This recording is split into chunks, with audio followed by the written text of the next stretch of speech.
ఏదో గ్రామాంతరంలో పోయి గ్రామాంతరంలోకి కాదు గ్రహాంతరంలోకి పోయి పుట్టెడు పరాభవంతో అదే చిత్రతో నీవు నవ్వు అదే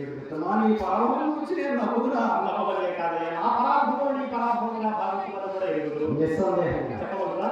మన పట్టణంలో చింతామణి అన్న ప్రవేశకరము దానికి తాంతం ఎప్పుడైనా వినియింపుగా మిత్రమా అది నేను మీ దగ్గర చెప్తాను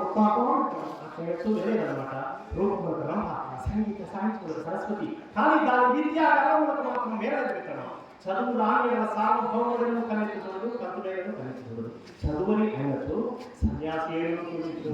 దాని పరీక్ష కాని వారిని దైవముగా మిత్రమా అది గర్వం కాదు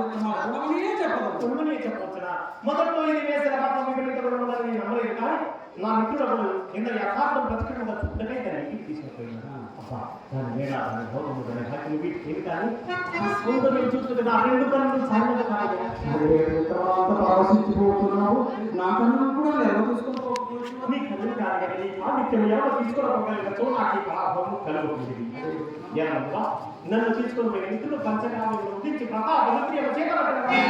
ఆతను వెంట వెళ్ళడం బట్టి నేను కూడా ఏదో వెలగబెట్టి ఉందని నాకు దండము పెట్టి ఆత్మ చేసింది అంటూ ఊరుకున్నదా అలా తమ చదువుతున్నారు నన్ను ప్రశ్నిస్తున్నా సకల సంబంధ విషయంలో